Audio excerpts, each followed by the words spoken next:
प्रांतीय स्वायत्तता थी, उसकी शुरुआत इस 1935 के एक्ट से हुई। बाइकैमेरलिज्म, द्विसदनीय व्यवस्था, दो सदन, ठीक है, दो सदन जो बनाए जाते हैं, उसकी शुरुआत हुई। लेजिस्लेचर में अभी लेजिस्लेटिव असेंबली और लेजिस्लेटिव काउंसिल, एक लेजिस्लेटिव काउंसिल है और लेजिस्लेटिव असेंबली, तो ऐसी दो सदनों वाली व्यवस्था बनाई गई। जो इस कैमरा, ये 6 में से 11 प्रांतों में ये व्यवस्था थी।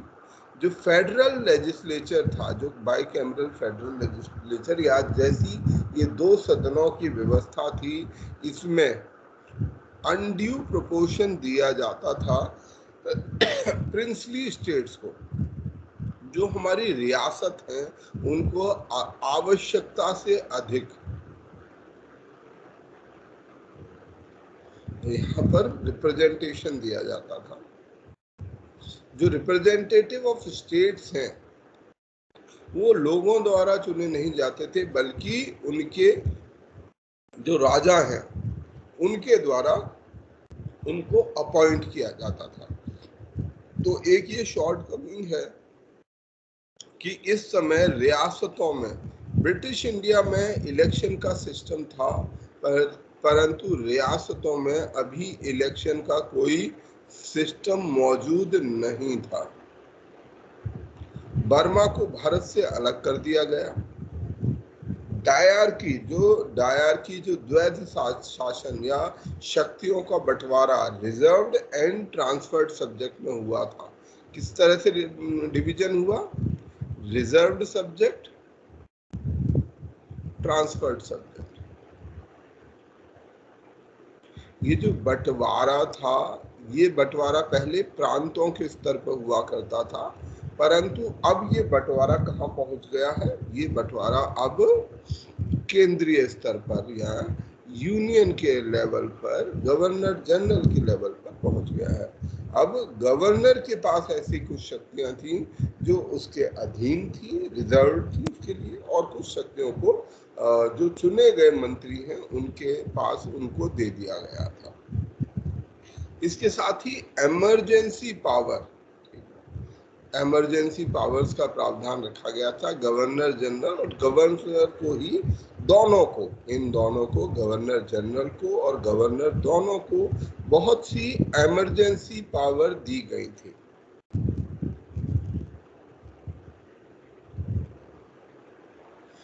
और इन इमरजेंसी पावर्स के जरिए हमारे जो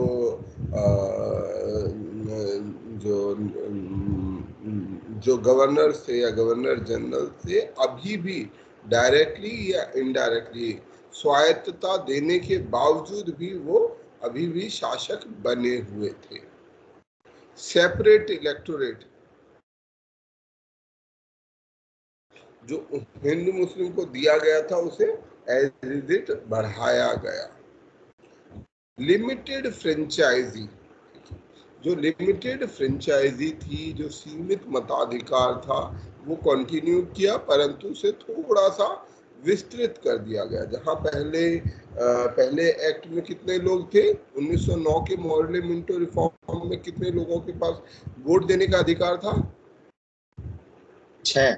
मुस्लिम के पास 2 से 3%। 1909 में 2 से 3, 1919 में 6 और 1935 में 14% लोगों के पास, जनसंख्या की आबादी के 14% लोगों के पास वोट देने का अधिकार था।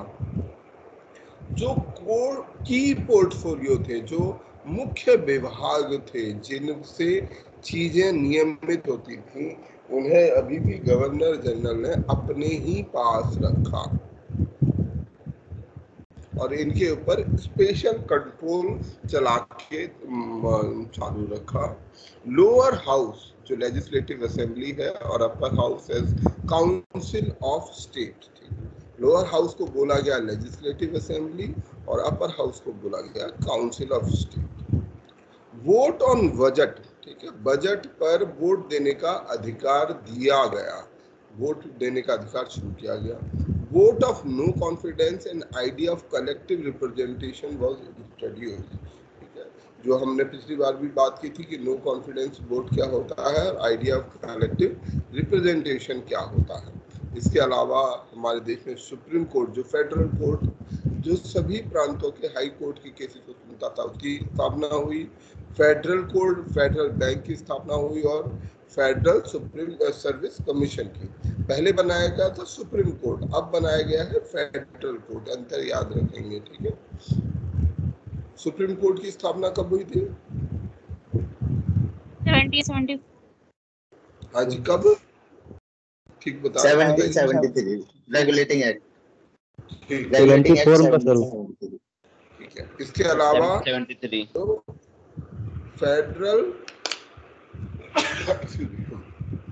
Federal public service commission, union सब पब्लिक सर्विस यूपीएससी जो है उसकी स्थापना की गई।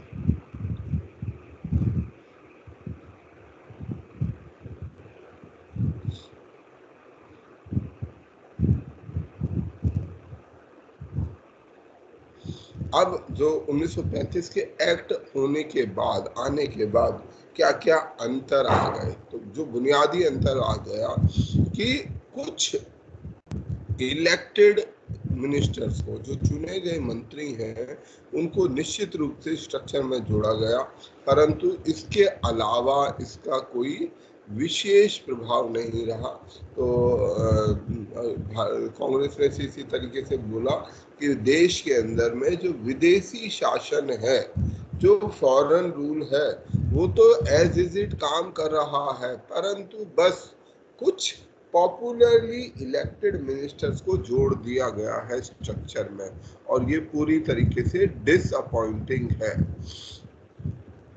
जवाहरलाल नेहरू ने इस एक्ट के लिए कहा था, this act is a car without engine but all brakes. मतलब कौन समझाएगा इसका मतलब?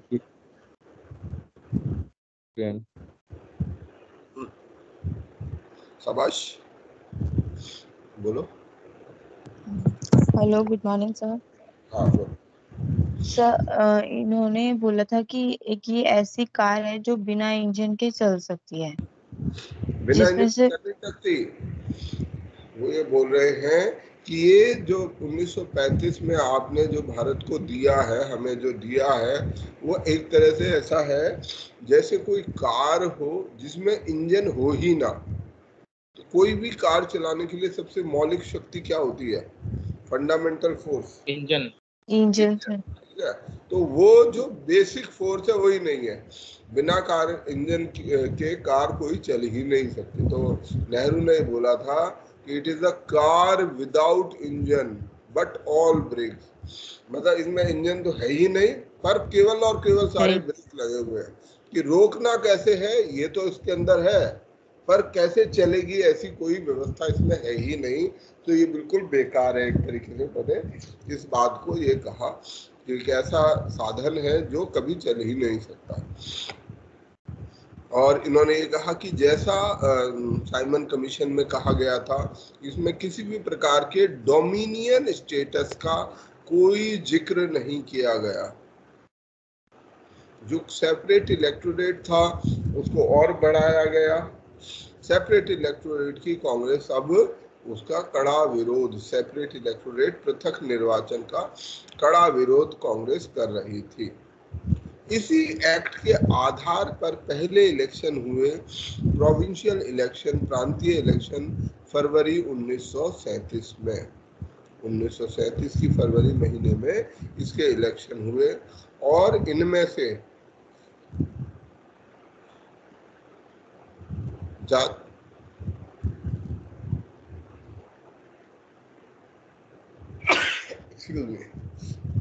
इसमें से ज्यादातर में लार्ज मेजॉरिटी, मतलब जो कांग्रेस थी उसको एक बहुसंख्यक जीत मिली, उसे वो संख्या बल से मेजॉरिटी कांग्रेस को हासिल हुई 8 में से 11 राज्यों में। और गिव मी अ मिनट।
पहले ब्रेक लिया है क्या?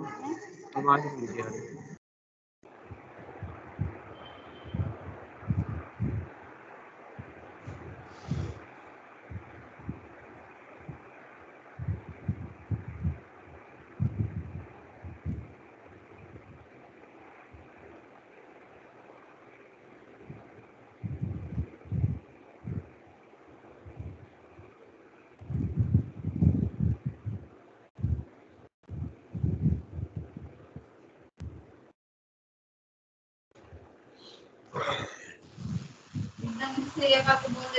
हेलो हेलो, हाँ, सभी स्टूडेंट माइक्रोफोन ऑफ कर दें अपना। थोड़ी सी मुझे एलर्जी की परेशानी है, तो इसके लिए प्लीज एक्सक्यूज मी प्लीज। अच्छा, चलो अब तो हम अपने बात कर रहे थे प्रांतों में जितने जो 1937 के इलेक्शन हुए, इसमें कांग्रेस ने भाग लिया 1937 के इलेक्शन में, और 1937 के इलेक्शन में कांग्रेस बड़े स्तर पर जीती भी, ना केवल भाग लिया, वो जीती भी। उसने जो टोटल उस समय 11 प्रोविंस बना दिए गए थे, और नए कुछ प्रोविंस को जोड़ के प्रांतों की संख्या 11 हो चुकी थी 1937 आते आते। इन 11 में से 8 प्रांतों में उसे मेजॉरिटी हासिल हुई, ठीक है। उसे जो है नंबर 1 पार्टी बन के वो आई इन 11 में से 8 प्रांतों में। जुलाई 1937 में इन 11 में से 7 प्रांतों में उसकी सरकार भी बन सकी। मतलब एक में नहीं बनी होगी क्योंकि वो जैसे होता है ना कि सिंगल लार्जेस्ट पार्टी कांग्रेस है, परंतु उसके पास फुल मेजॉरिटी नहीं है। तो उस तरीके की व्यवस्था के कारण 11 में से 7 प्रांतों में कांग्रेस की सरकार बनी।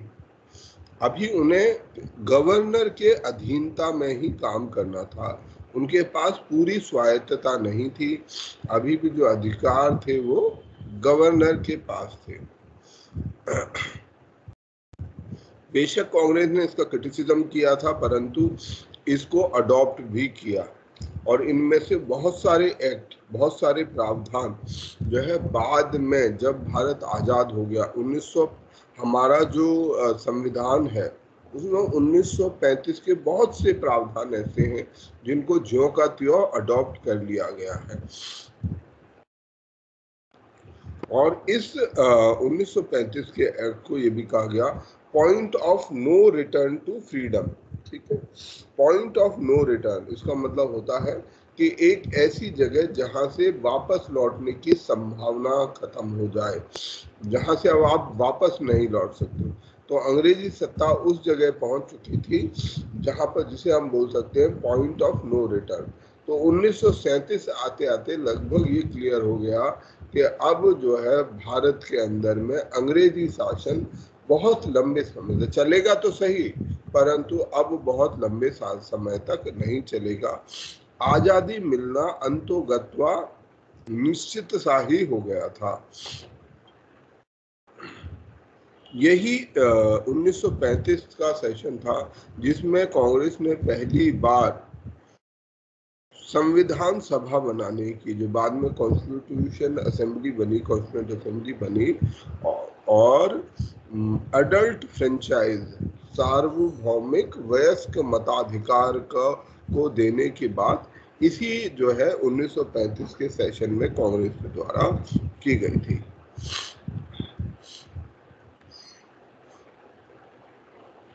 जो 1937 के इलेक्शन हुए, इनमें काफी हद तक हमारी बाद की राजनीति को प्रभावित किया। 1937 का जैसे कांग्रेस के एक बड़ा धड़ा हमेशा से रहा जो इलेक्शन में भाग नहीं लेना चाहता था, तो 1937 में भी यही स्थिति थी कि एक बड़े हिस्सा था जो कहता था कि हमें इन इलेक्शन में भाग नहीं लेना चाहिए। अगर हम इलेक्शन में भाग लेते हैं तो उससे हम एक प्रकार से उनके जो शासन है उसको वैधता प्रदान करेंगे। पहले यही काम स्वराजी पार्टी ने किया था। जो स्वराज पार्टी थी उसने भी कांग्रेस के भीतर रहते हुए ही ये कहा कि नहीं, हमें काउंसिल में एंट्री करनी चाहिए। वही स्थिति, वैसी ही स्थिति 1937 में भी थी। जवाहरलाल नेहरू, सुभाष चंद्र बोस, कांग्रेस के भीतर के जो सोशलिस्ट नेता थे, कम्युनिस्ट जो नेता थे, वो सभी इस आइडिया से प्रोविंशियल इलेक्शन में भाग लेने से सहमत नहीं थे। जो 1937 में इलेक्शन होने वाले थे फरवरी में, उनमें जाना नहीं चाहते थे। बंद कर दिए।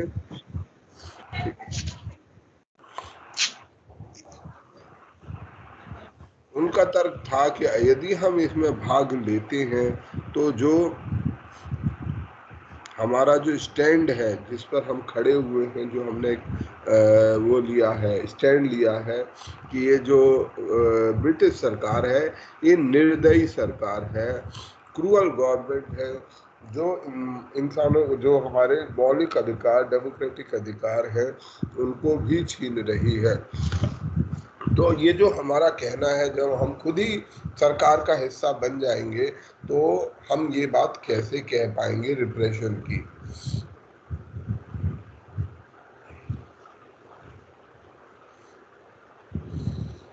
अच्छा, रेस्पॉन्सिबिलिटी विदाउट पावर। दूसरी बात, दूसरा आर्गुमेंट ये कहा गया कि अगर कुछ मिलेगा तो उसमें कोई, हमें सिर्फ जिम्मेदारी होगी और कोई शक्ति नहीं होगी, क्योंकि पावर किसके पास है? पावर अभी भी गवर्नर जनरल या गवर्नर के पास है। इमरजेंसी पावर्स के माध्यम से, अन्य कानूनी प्रावधानों के मामले से जो असली शक्ति है वो गवर्नर के पास है। परंतु लोगों से किसको मुकाबला करना पड़ेगा? लोग किसको चुनेंगे? मंत्रियों को चुनेंगे। तो जो लोग चुने जाएंगे उनसे जिम्मेदारी का मांगी जाएगी, उनसे लोग पूछेंगे कि आपने क्या दिया। तो ये रेस्पॉन्सिबिलिटी विदाउट पावर होगी।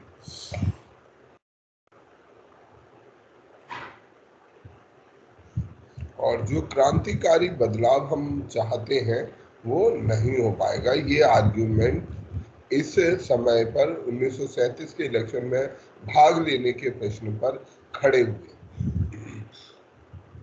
जो पक्ष में लोग थे उनका कहना ये था कि इससे, अगर हम इसमें एंटर करेंगे तो ये एक शॉर्ट टर्म टैक्टिक है जो इस एक्ट के कमियों को प्रैक्टिकली उजागर कर देगी कि ये कितना खोखला है, ये एक्ट बेकार है। इस बात को प्रदर्शित करने के लिए भी, हॉलो साबित करने के लिए इसके कि ये बेकार है, इसको साबित करने के लिए हमें प्रैक्टिकली इसको डेमोन्स्ट्रेट करना पड़ेगा।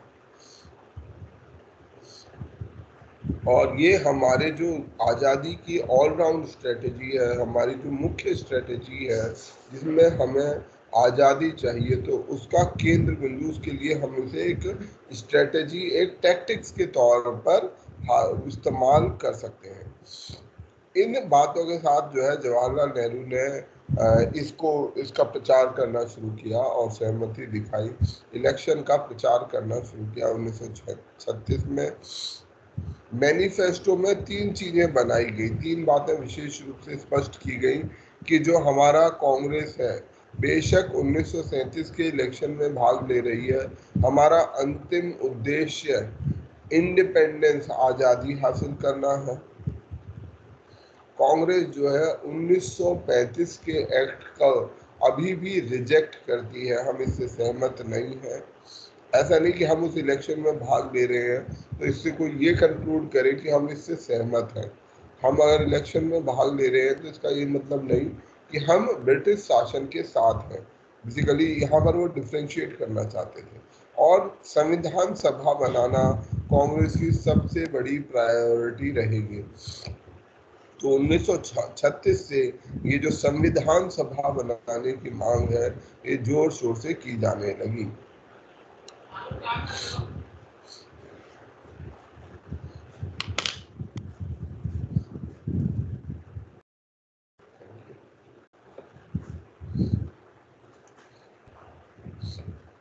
कांग्रेस जो है, जैसा पहले अभी हमने बात की, 11 में से 7 राज्यों में सबसे बड़ी, मतलब फुल मेजॉरिटी हासिल करने में सफल रही।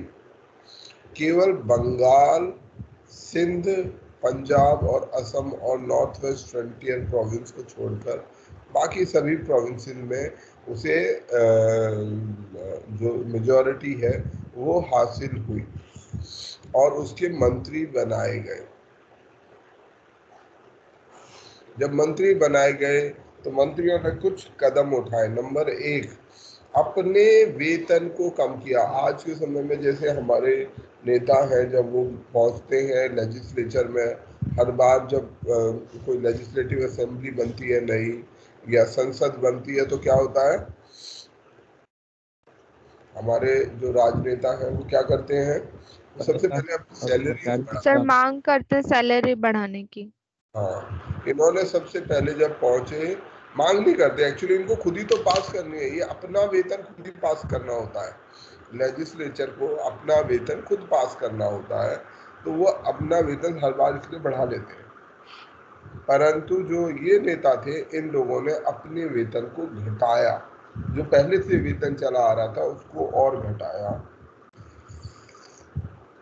ये निश्चय किया कि हम सेकंड क्लास से या थर्ड क्लास से, उससे ट्रेन में 3 क्लासेस होती थी, फर्स्ट क्लास, सेकंड क्लास और थर्ड क्लास। अभी थर्ड क्लास तो बंद कर दी गई बाद में, परंतु थर्ड क्लास में हम सेकंड क्लास या थर्ड क्लास में चलेंगे।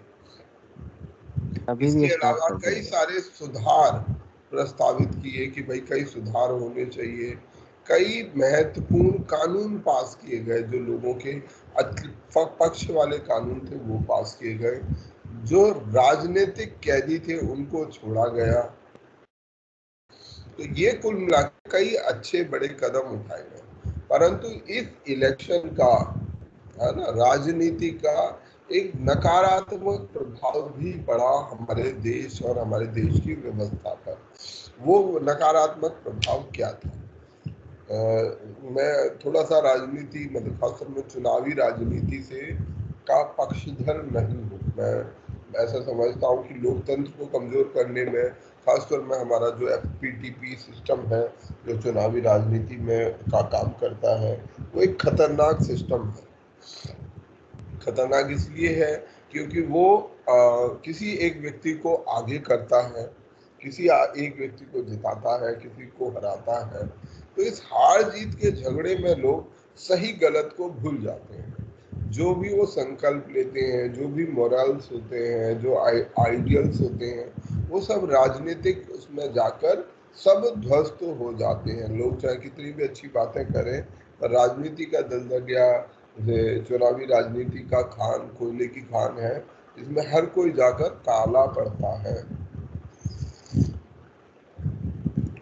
तो यही चीज भारत में, जब ये इलेक्शन की राजनीति, चुनाव की राजनीति भारत में आई, तो इसने भी यही चीज करनी शुरू की।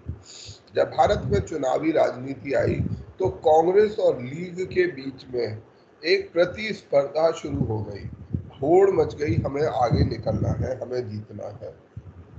और जीतने के लिए सही और गलत तरीके दोनों इस्तेमाल किए जाने लगे। अब इसने क्या किया? अभी तक कांग्रेस और लीग का जो मूल उद्देश्य क्या था? 1937 से पहले अंग्रेजों से लड़ना, लोगों को उनके अधिकार दिलवाना, ठीक है, ब्रिटिश से लड़ना, और लोग उनकी प्रायोरिटी थे। पर जब इलेक्शन आया तो उसने क्या कर दिया? उसने देश के माहौल को सांप्रदायिक, अभी तक कोई ज्यादा हिंदू मुसलमान बात नहीं करता था। 1937 से पहले बहुत बड़े स्तर पर कोई हिंदू मुसलमान नहीं करता था। सब अधिकारों की बात करते थे, क्या होना चाहिए, एजुकेशन की बात होती थी, अधिकारों की बात होती थी, पर हिंदू मुसलमान की बात नहीं होती थी। परंतु इस इलेक्शन ने जो ये कम्युनल पॉलिटिक्स है, इसकी शुरुआत कर दी। मतलब पहले थी भी, परंतु बड़े स्तर पर राजनीतिक पार्टी के द्वारा की जानी थे। ये इसने एक कम्युनल सांप्रदायिक शक्ल ले ली, और बाद में ये जो सांप्रदायिकता थी धीरे धीरे बढ़ती गई, और इस हद तक बढ़ी कि एक अलग देश की मांग, सेपरेट नेशन की मांग में कन्वर्ट हो गई। जो पाकिस्तान की मांग थी, बांग्लादेश जो बना बाद में, तो पाकिस्तान की मांग इसी कम्युनल पॉलिटिक्स से जो है शुरू हुई। यहाँ कांग्रेस की भी एक कमी कही जा सकती है। कांग्रेस अगर थोड़ा और ज्यादा ध्यान देती, क्योंकि कांग्रेस के अंदर कहीं थोड़ी सी कमियां थी, कई चीजों की कमियां थी, ऐसा नहीं कि नहीं थी। कांग्रेस बेशक बहुत आदर्श पार्टी थी उस समय पर, परंतु इसके अंदर एक कमी, एक इसकी जो शॉर्ट कमी रही कि जो मुस्लिम समुदाय था, मुस्लिम समुदाय को ये अपने साथ जोड़ नहीं सकी, और जो मुस्लिम लीग थी वो लगातार मुस्लिम समुदाय के भीतर अपना जो बेस है उसको बढ़ाता गया।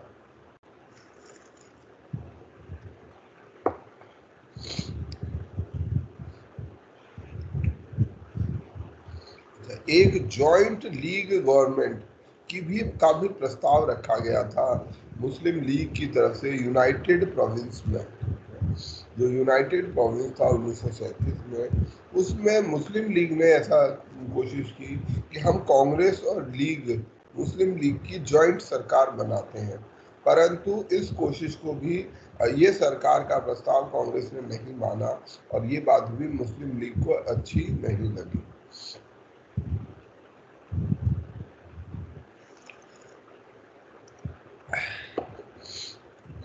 इस दौरान में जो जो बड़ी उपलब्धि थोड़ी सी कही जा सकती है, जो भी सीमाओं के अंदर रहते हुए जो उपलब्धियां हासिल की, उनमें सबसे महत्वपूर्ण है एग्रेरियन रिफॉर्म, खेती में सुधार। खेती की जो बहुत बुरी कंडीशन थी, भूखमरी की स्थिति थी, लोगों के पास खाना नहीं था, बहुत लोग अकाल से मारे जाते थे, उस चीज में तब्दीली लाई गई। इस समय पर जो शक्ति थी, रियल शक्ति, जैसा हमने कहा भी कि अभी भी शक्ति गवर्नर जनरल या वाइसरॉय और गवर्नर्स जो स्टेट्स के अंदर थे, उनके पास अभी भी एक जो रियल शक्ति उन्हीं के पास थी। इसमें एक सबसे बड़ा था वीटो पावर। ठीक है, अगर कोई भी प्रस्ताव गवर्नर जनरल को पसंद नहीं आता था, इमरजेंसी पावर्स के अलावा वीटो पावर भी है। अगर उसे कोई कानून पास नहीं करना है तो वो उसे वीटो कर देगा, वो कानून पास ही नहीं हो पाएगा। दूसरा, इस तरह समय पर जो गवर्नमेंट थी उसके पास में फाइनेंशियल रिसोर्सेज नहीं थे। ज़्यादातर रिसोर्स केंद्र सरकार के पास, यानी कि गवर्नर जनरल के पास, वाइसरॉय के पास रहते थे।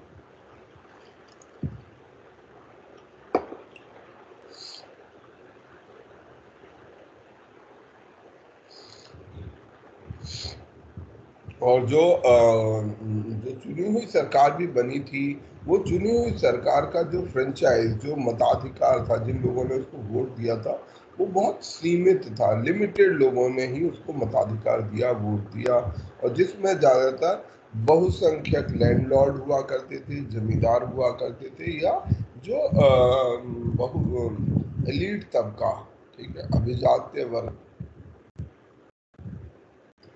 तो वही वोट कर सकता था, किसी ने जो है वोट किया था। तो इन सब कारणों से जो भी वो बड़े और अच्छे कानून पास करना चाहते थे, वो पास नहीं हो पाते थे। इसके अलावा कांग्रेस में इस समय पर इन फाइटिंग भी आपस में, मतलब ना केवल उसे बाहर लड़ना था, उसके भीतर आप अंदर भी कांग्रेस के भीतर सत्ता की लड़ाई शुरू हो चुकी थी। सत्ता का जो लोभ है, मुझे मंत्री बनना है, मुझे एमपी बनना है, मुझे एमएलए बनना है, जो आज भी हम देखते हैं अपने आसपास, ये चीज की शुरुआत 1937 के बाद कांग्रेस के भीतर भी शुरू हो चुकी थी। 1937 और मुस्लिम लीग, इसके मतलब मुस्लिम लीग दूसरा बड़ा दल था इस समय पर, तो उसकी क्या स्थिति थी। ये इलेक्शन में मुस्लिम लीग को बहुत भारी निराशा हाथ लगी। जिन्ना जो है केवल 480 में से 100 ही सीटों पर ये लोग जीत पाए थे, और इसी के कारण, इस हार के कारण, 1937 के इलेक्शन के हार के कारण अब जिन्ना ने कम्युनलिज्म, सांप्रदायिकता की ओर रुख कर लिया था। और ये 1937 के वोट इलेक्शन में भी दिखाई देने लगा, जब जो रिलीजियस सिंबल्स हैं उनके नाम पर वोट मांगा जाने लगा। नेहरू ने इसकी निंदा की, परंतु वो विशेष कुछ कर नहीं पाए। और हमारे देश में जो सांप्रदायिकता का इतिहास है, जो सांप्रदायिक सोच का इतिहास है, वो इस इलेक्शन से बहुत तेजी से आगे बढ़ना शुरू हुआ और अंत में 1937 से शुरू होकर 1947 तक जो है ये और निरंतर आगे बढ़ता रहा। बाद में हम इसे पढ़ेंगे कि कैसे 10 सालों में ये लगातार जो है ये बढ़ा और 1947 में ये कन्वर्ट हुआ भारत के विभाजन में और उसके से जुड़े हुए बहुत बड़े दंगों में, जिन दंगों में बहुत बड़ी संख्या में भारत के लोग मारे गए।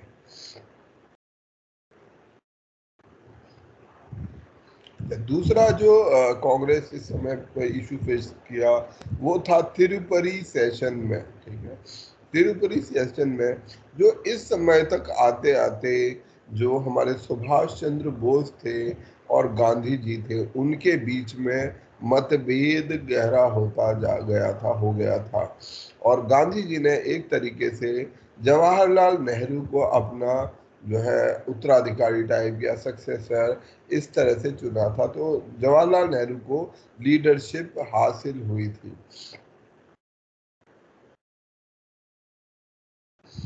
सुभाष चंद्र बोस को फरवरी 1938 के इलेक्शन में यूनानिमसली, बिना किसी, यूनानिमस को हम हिंदी में बोलते हैं सर्वसम्मति से उनको चुना गया तिरुपति सेशन में, हरिपुरा सेशन में। और अगला सेशन सुभाष चंद्र बोस के अधीन जो है वो अगला सेशन रहा। इसमें जो इम्पेंडिंग इंपीरियलिस्टिक वॉर, इस समय आते आते दूसरे विश्व युद्ध के आसार स्पष्ट दिखाई देने लगे थे। जो जर्मनी की पोस्चरिंग थी, जैसा हमने पहले भी चर्चा किया है कि जर्मनी की पोस्चरिंग, हिटलर की पोस्चरिंग साफ साफ दिखाई दे रही थी। हिटलर कुछ कुछ बयान दे रहा था, कई सारे कदम उठा रहा था, कभी किसी देश पे कब्जा कर ले रहा था, बाकी देश कुछ नहीं कर पा रहे थे। तो इस कारण से हमने जो इंपीरियलिस्टिक वॉर है उसका विरोध किया। गांधी जी में और सुभाष चंद्र बोस में जो है मतभेद गहरे होते जा रहे थे। गांधी जी का मानना था कि हमें ब्रिटिश सरकार को इस मुसीबत के समय पर परेशान नहीं करना चाहिए, हमें जो है उनका साथ देना चाहिए, जैसा फर्स्ट वर्ल्ड वॉर में उनकी नीति थी। पर सुभाष चंद्र बोस का कहना था कि नहीं, ये मौका है अपने लिए आज़ादी का रास्ता ढूंढने के लिए, इसलिए हमें अगर कोई ब्रिटिश का दुश्मन है उसका साथ देना चाहिए। दूसरी बात जिस पर मतभेद था वो था industrialise development. Subhash Chandra Bose industrialise development के, ठीक है, औद्योगिकरण को फेवर करते थे, जबकि Gandhi ji grass root level changes की बात करते थे, कॉटेज इंडस्ट्री की बात करते थे। और इस समय पर ये याद रखना चाहिए, इस समय पर समाजवादी सोशलिस्ट थॉट पूरे पॉलिटिक्स में बहुत ज़्यादा हावी था। विचार जो समाजवादी विचार हुआ करते थे, जिनकी हमने बात की कि समाजवादी विचार क्या होते हैं, कि सरकार के पास सभी रिसोर्सेज पर कंट्रोल होना चाहिए, रिसोर्सेज उसके पास होने चाहिए, व्यापार उसके पास होना चाहिए, सरकार को नियमित करना चाहिए और ये इस प्रकार से नियमित किया जाना चाहिए जिससे कि ज़्यादा से ज़्यादा लोगों का भला हो। व्यापार या जो देश के संसाधन हैं वो कुछ लोगों के कब्जे में नहीं रहने चाहिए। ये विचार इस समय बहुत मजबूती से आगे पूरी दुनिया में, न केवल भारत में, पूरी दुनिया में मौजूद था। तो इन विचारों के कारण से जो है गांधी जी और सुभाष चंद्र बोस में मतभेद थे। आखिर में 1939 में जो तिरुपुरी सेशन हुआ, ठीक है, गांधी जी ये नहीं चाहते थे, इस बात की संभावना थी कि इस त्रिपुरी सेशन में भी सुभाष चंद्र बोस जी को दोबारा से अध्यक्ष बनाया जाएगा, जिसके लिए गांधी जी सहमत नहीं थे। और एक और बात है कि गांधी जी इस समय अपनी पॉलिटिक्स से रिटायरमेंट ले चुके थे, परंतु इनडायरेक्टली वो कांग्रेस में एक बड़ा इन्फ्लुएंस रखते थे। तो उन्होंने जो है, गांधी जी ने अपना कैंडिडेट पत्ता भाई सीतारमैया को खड़ा किया और सुभाष चंद्र बोस की वो हार गए, पत्ता भाई सीतारमैया, और बोस इस समय पर दोबारा जीते इस त्रिपुरी सेशन में। तो ये जो है फ्रिक्शन का एक कारण बना। बाद में उन्होंने कांग्रेस से, ठीक है, जो उनका प्रस्ताव है उसको पास ना किया जाने के कारण कांग्रेस से इस्तीफा दे दिया, कांग्रेस छोड़ दी और अपने लिए फॉरवर्ड ब्लॉक की स्थापना कर दी थी।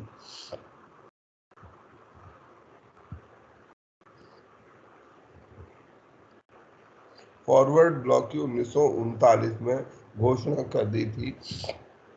सुभाष चंद्र बोस जो मॉडरेट पॉलिसीज थी उनके बिल्कुल हक में नहीं थे, और इससे जो पुराने नेता नाराज हो गए, तो इसके कारण से सुभाष चंद्र बोस को कांग्रेस के अध्यक्ष पद से इस्तीफा देना पड़ा था।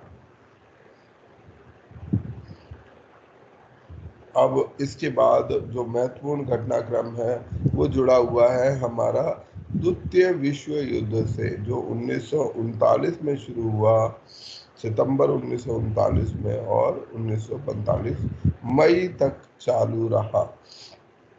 ठीक, तो ये सेकेंड वर्ल्ड वॉर की शुरुआत हो गई थी, और भारत, ब्रिटिश जो साम्राज्य था, उसने बिना इंडिया की किसी भी प्रकार की सहमति के, बिना किसी से पूछे भी, मतलब सहमति तो बात की है, ये भी नहीं किसी से कंसल्ट किया गया हो, जबकि इस समय पर चुने हुए मंत्री मौजूद थे, तो किसी से ये कोई डिस्कशन ना किए करके भारत को भी इस वर्ल्ड वॉर में घुसा दिया, उसमें जोड़ दिया। तो ये कंसल्टेशन, किसी भी प्रकार की कोई कंसल्टेशन ना होने के कारण जो है, ये हमारे जो कांग्रेस थी और बाकी राजनेता थे, उनको ये बहुत बुरा वो लगा, और जो है उन्होंने इस अंग्रेजों के इस कदम की काफी ज्यादा निंदा हुई कि भारतीयों से किसी भी प्रकार का कोई कंसल्टेशन नहीं किया गया। सुभाष चंद्र बोस इस बात के पक्षधर थे कि हमें इस स्थिति का पूरा फायदा उठाना चाहिए। अभी ब्रिटिश बहुत कमजोर है, हम चाहें तो उनको और कमजोर करके अपने देश को मुक्ति दिला सकते हैं। जो तर्क दिया जा रहा था, ठीक है, ये तर्क जो था वो ये था, क्योंकि जो वर्ल्ड वॉर था, वर्ल्ड वॉर में ये कहा गया कि इंपीरियलिज्म और फासिज्म, जो अलाइड पावर थे, ब्रिटेन जिसमें शामिल था, अलाइड पावर का एक्सिस पावर के खिलाफ ये कहना था कि ये फासिस्ट पॉलिसीज अपना रहे हैं, ठीक है, फासिस्ट पॉलिसीज अपना रहे हैं। तो जो यहाँ के लोग थे उनका कहना ये था कि फासिज्म में और इंपीरियलिज्म में अंतर क्या है, ठीक है, साम्राज्यवाद में और फासिज्म में अंतर है क्या, दोनों ही एक ही चीज है, ठीक है। वो जर्मनी कर रहा है इसलिए फासिज्म है, अगर ब्रिटेन करता है तो इंपीरियलिज्म हो जाता है। और कांग्रेस ब्रिटेन ने भारत के पार्टिसिपेशन को इंश्योर करने के लिए भारत को डोमिनियन स्टेटस देने की मांग की थी कि भैया हम आपको डोमिनियन स्टेटस देना चाहते हैं, पर कांग्रेस ने ये कहा कि it is too little too late. इसका क्या मतलब हुआ?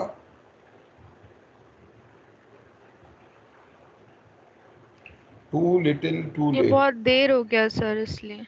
हाँ, कि हम इतने समय से 1935 में भी आपने नहीं दिया, अब जब आप युद्ध में घिरे हुए हो, जब आप अपनी मजबूरी से, आप हमारी मांग से नहीं दे रहे, अपनी मजबूरी से ये डोमिनियन स्टेटस दे रहे हो, अब तो हमारी मांग पूर्ण स्वराज्य की है, हमें डोमिनियन स्टेटस अब चाहिए ही नहीं। जो 1929 के लाहौर सेशन में इंडिपेंडेंस, टोटल कंप्लीट इंडिपेंडेंस, पूर्ण स्वराज की बात की गई थी, तो उन्होंने कहा अब हमें डोमिनियन स्टेटस चाहिए ही नहीं, अब हमें सिर्फ और सिर्फ पूर्ण स्वराज चाहिए। जितने भी कांग्रेस के मंत्री थे इस समय पर, उन्होंने जितने भी प्रांतों में 1939 में जो भारत को इस वॉर में डाल देने के कारण उन्होंने सबने त्याग पत्र दे दिया, सबने त्याग पत्र दिया, रिजाइन कर दिया अपने पदों से as a mark of protest, प्रतिरोध के लिए उन्होंने जो है उसको वो किया। कांग्रेस इसी दिन को लीग ने, पर जो कांग्रेस के मंत्रियों ने इस्तीफा दिया, तो लीग ने इस दिन को मनाया डेलीवरेंस डे, डेलीवरेंस डे, ठीक है, मुक्ति दिवस हिंदी में से बोल सकते हैं, मुक्ति दिवस। मुक्ति किससे मिली? कांग्रेस के शासन से। कांग्रेस मिनिस्टर्स। इस समय पर मुस्लिम लीग और कांग्रेस के संबंध बहुत ही कड़वे और कटु हो चुके थे। दोनों एक दूसरे का मतलब दोनों एक दूसरे के बिल्कुल विपरीत खड़े हुए थे। तो जब कांग्रेस ने वॉर में शामिल किए जाने का विरोध करने के लिए इस्तीफा दिया, तो लीग ने उसको कहा डिलीवरेंस डे, मुक्ति दिवस, कि अब इस कांग्रेस के शासन से हमें मुक्ति मिलेगी, ये मंत्री रिजाइन करेंगे। कांग्रेस ने बाद में 2 शर्तों पर, केवल 2 डिमांड्स पर जो है ये अंग्रेजों का साथ देने की बात की। नंबर 1 कि जैसे ही युद्ध खत्म होगा कॉन्स्टिट्यूएंट असेंबली, संविधान सभा का गठन किया जाएगा, और तुरंत, मतलब एक अभी 1939 या 1940 चल रहा है, पहली बात कि जब युद्ध खत्म हो जाएगा तो आप क्या बनाओगे? कॉन्स्टिट्यूएंट असेंबली, जब भी खत्म हो, जैसे 1942 में खत्म हुआ। दूसरा, immediate some form of responsible government, तुरंत आप अभी आज ही की तारीख में कोई रेस्पॉन्सिबल गवर्नमेंट सेंटर में बनाइए। प्रांतों में तो सरकार थी, ठीक है, परंतु रेस्पॉन्सिबल गवर्नमेंट सेंटर में किसी भी प्रकार की नहीं थी। तो ये जो है कांग्रेस की डिमांड थी कि अगर आप ये 2 चीजें करेंगे तो हम आपका वॉर में साथ दे सकेंगे। उस समय पर वाइसराय होते थे लिनलिथगो, तो लिनलिथगो ने उनकी ये मांगों को रिजेक्ट कर दिया। उन्होंने कहा कि नहीं, आपकी मांग हम एक्सेप्ट नहीं कर सकते। और गवर्नमेंट ने जो रियासत थी, क्योंकि रियासत राजाओं से मिलके चलती थी और राजा ब्रिटिश गवर्नमेंट के साथ ही काम करते थे, वो एक तरीके के उनके चाटुकार का काम करते थे। तो जो रियासत के लोग थे और मुस्लिम लीग थी, उनको कांग्रेस के खिलाफ खड़ा किया।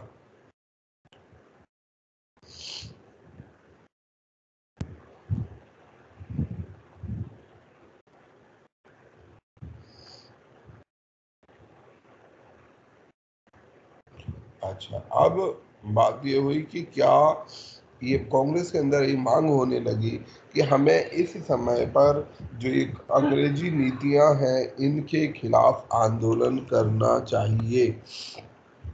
परंतु जो उस समय के पुराने नेता थे, गांधी जी और बड़े नेता थे, वो ज़्यादातर इसके पक्ष में नहीं थे। उनका कहना था कि अलाइड फोर्सेस, जो ब्रिटेन है, वो एक सही कारण के लिए लड़ रहा है और इस समय बहुत गलत होगा कि हम अपने राष्ट्रीय आंदोलन को, किसी की मुसीबत का फ़ायदा उठाने के लिए राष्ट्रीय आंदोलन को शुरू करें।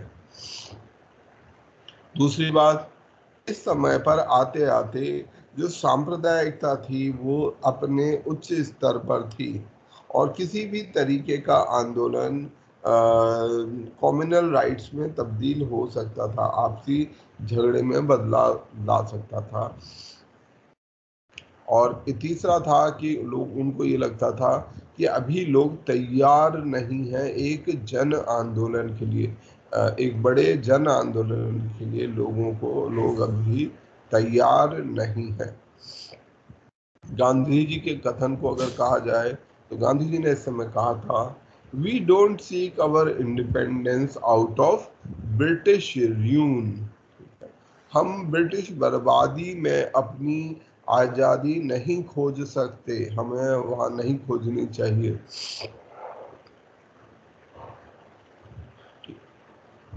इसके बाद में जो एलाइड फोर्सेस थी उनकी स्थिति और खराब होती गई और भारत के ऊपर खतरा बढ़ता गया। कांग्रेस ने उनको बोला था कि हम कंडीशनली आपको सपोर्ट कर सकते हैं। एक्चुअली जो वर्ल्ड वॉर हुआ था, वर्ल्ड वॉर में शुरुआती दौर में जर्मनी को बहुत बड़ी बड़ी सफलताएं हासिल लगी थी। शुरुआत में कुछ ही समय में उसने पोलैंड और ईस्टर्न यूरोप के कई देशों पर कब्जा कर लिया, फिर फ्रांस पर कब्जा कर लिया। फ्रांस पर कब्जा करना उसकी एक सबसे बड़ी जीत थी पूरे फ्रांस पर, जो कि फ्रांस क्योंकि एक बहुत बड़ी शक्ति थी, और फ्रांस पर विजय हासिल करने के बाद, उस पर कंट्रोल हासिल करने से अब केवल एक ही देश रह गया था, वो था इंग्लैंड। एक तरफ रशिया था, रशिया फिर भी इतनी बड़ी पावर नहीं था, तो बस अक्रॉस इंग्लिश चैनल आप लोग शायद ज्योग्राफी में जानते होंगे, तो फ्रांस से अगर एक छोटा सा रास्ता है, समुद्री रास्ता, अगर उसे पार करें, उसे इंग्लिश चैनल बोलते हैं, और उसे पार करें तो आप इंग्लैंड पहुंच जाएंगे। तो अगर, और इंग्लैंड छोटा सा देश था, तो अगर इंग्लैंड हार जाता तो आज का इतिहास पूरी तरह से नया, कुछ और ही इतिहास लिखा गया होता। जर्मनी अगर इंग्लैंड को जीत लेता, क्योंकि इंग्लैंड ही आखिरी शक्ति बचा था, अगर यूएस से दूर था और यूएस से इस युद्ध में भाग भी नहीं ले रहा था, तो केवल 1941 आते आते, 40-41 आते आते जो बड़ी शक्तियों में इंग्लैंड, यूरोप के अंदर में इंग्लैंड, और दूसरे नंबर पर रशिया ही बचा था। बाकी ज़्यादातर हिस्सों पर जर्मनी ने, या तो वो उसके सहयोगी थे या जर्मनी ने उस पर कब्जा कर लिया था। तो ये एक बहुत बड़ी मुसीबत का टाइम था इंग्लैंड पर, और ऐसा लग रहा था कि थोड़े ही समय में शायद इंग्लैंड भी हार जाएगा। तो जब कांग्रेस की, जब इंग्लैंड की स्थिति खराब हुई और जो अंग्रेज़ों को भी लगा कि ये जो है हमारे लिए मुश्किल हो सकता है, तो उन्होंने कांग्रेस से दोबारा से कोशिश की कि हम जो है कांग्रेस का और भारतीयों का पूरा सहयोग हासिल करें, और इस काम के लिए उन्होंने ऑफर दिया था जिसको हम अगस्त ऑफर बोलते हैं। अगस्त ऑफर 1940 में ये दिया गया था। ये ध्यान रखिएगा, August offer is different than August declaration. August declaration क्या है? कब हुई थी अगस्त डिक्लेरेशन?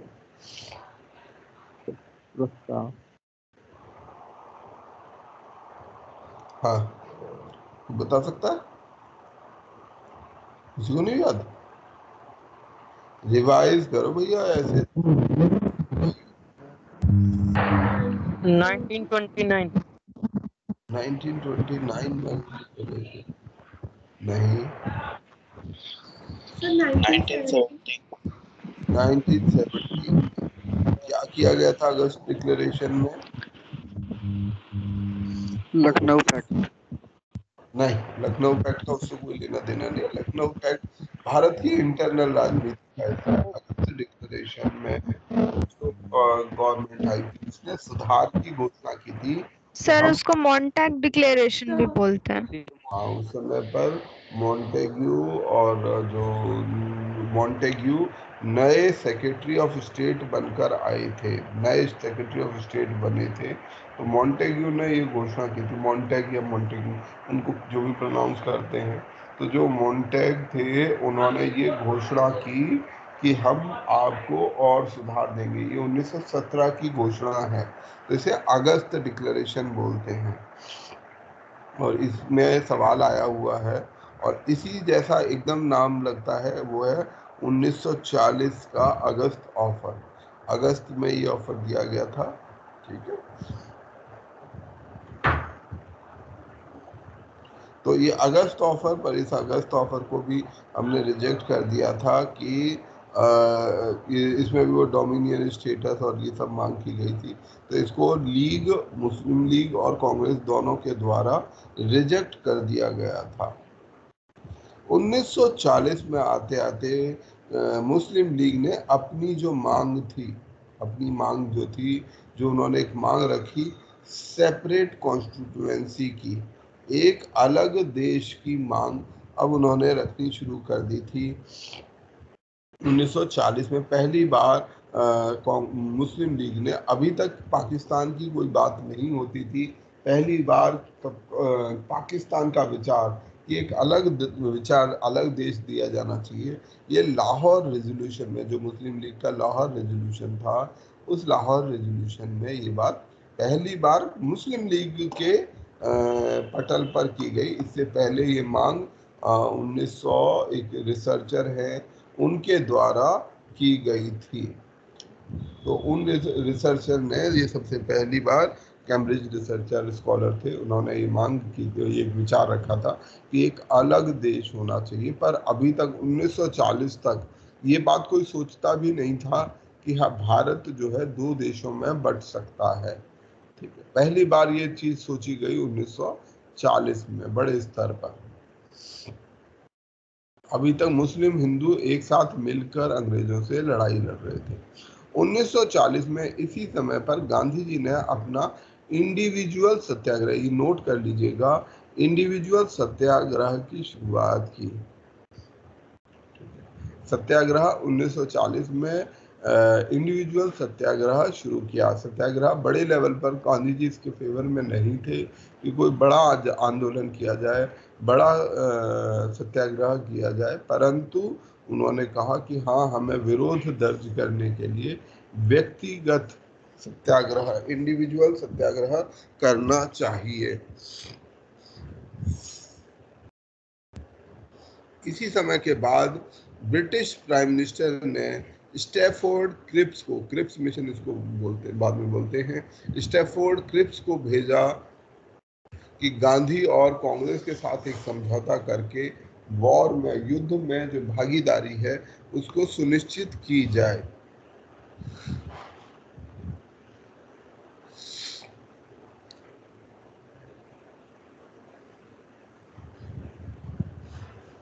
और भारतीयों ने यहाँ पर ये मांग रखी कि किसी भारतीय को जो है आप डिफेंस मेंबर अपॉइंट करिए अपनी एग्जीक्यूटिव काउंसिल में। यदि आप भारत की भागीदारी चाहते हैं तो एग्जीक्यूटिव काउंसिल में जो है भारतीयों की भागीदारी सुनिश्चित कीजिए।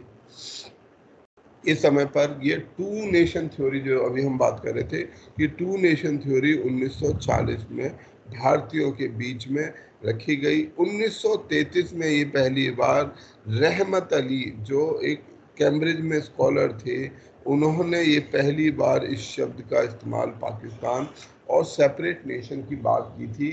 भारत में मुस्लिम लीग पर हम ये नहीं कह सकते, लंबे समय तक पाकिस्तान जो है कभी भी भारत के इस पूरे उसमें विजन में नहीं था। ना मुस्लिम समुदाय, ना हिंदू समुदाय, कोई भी समुदाय ये नहीं कहता था कि हमें अलग देश बनाना है। सबको लगता था कि हम तो यहाँ हजारों सालों से एक साथ रहे चले आ रहे हैं, तो हम लोग एक ही देश है। परंतु जो राजनीति और राजनीति से जुड़ी सांप्रदायिकता जैसे जैसे बढ़ती गई, ये देशों का, दो देशों का बंटवारा होने की शुरुआत यहाँ से हुई। जो अगस्त ऑफर है, ठीक है, अगस्त ऑफर है, अगस्त ऑफर में जो दिया गया, जो ऑफर किया गया, वो ये कहा गया कि हम आपको डोमिनियन स्टेटस देंगे। गवर्नर जनरल की जो एग्जीक्यूटिव काउंसिल है, एग्जीक्यूटिव काउंसिल जो होती थी, जो गवर्नर जनरल के लिए एग्जीक्यूटिव फंक्शंस करती थी, उसमें और भारतीयों को शामिल किया जाएगा। एक एडवाइजरी वॉर काउंसिल बनाई जाएगी जिसमें कि जो वॉर के मुद्दे पर सलाह दे सकती है। जो माइनॉरिटी ओपिनियन है, अल्पसंख्यकों का जो मत है, उसका पूरा ध्यान रखा जाएगा। भारतीयों का अधिकार, जो संविधान बनाने का अधिकार है, उसका पूरा ध्यान रखा जाएगा। और यहाँ ये कहा गया, recognition of Indian right to frame their own right, own constitution framed mainly by Indian. यहाँ पे ये ध्यान रखने वाला शब्द है मेनली। अगस्त ऑफर में कहा गया था कि मुख्यतः, मतलब कि इस कॉन्स्टिट्यूएंट असेंबली में भारतीयों के अलावा भी ब्रिटिश भी होंगे।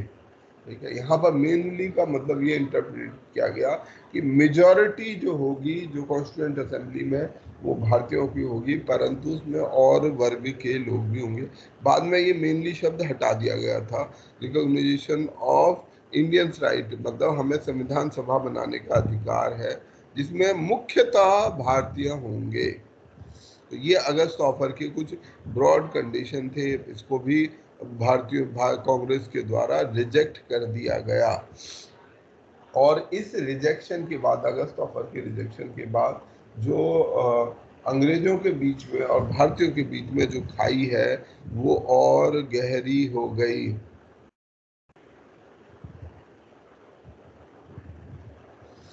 नेहरू ने इस समय इंडिविजुअल सत्याग्रह की शुरुआत हुई 1940 अगस्त में।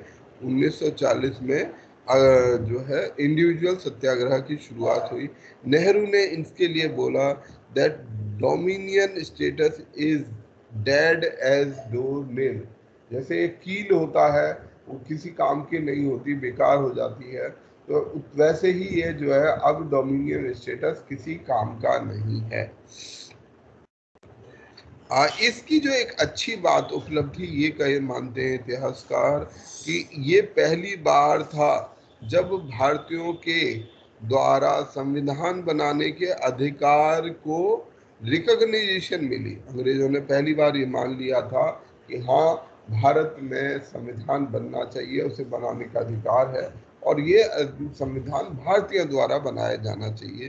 तो इससे जो है, जो संविधान सभा का रास्ता है वो मजबूत हुआ। डोमिनियन स्टेटस को भारतीयों ने क्लियरली रिफ्यूज कर दिया था।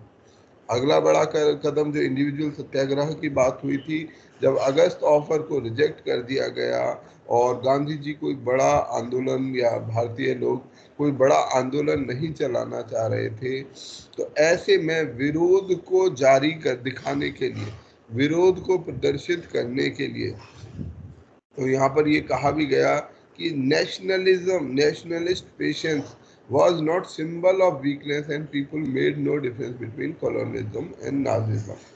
यहाँ पर ये बात महत्वपूर्ण है कि जो राष्ट्रवादी धैर्य है, मतलब हम जो पेशेंस से काम कर रहे हैं, सत्याग्रह नहीं कर रहे हैं, इसको हमारी कमजोरी के तौर पर अंग्रेज ना देखें।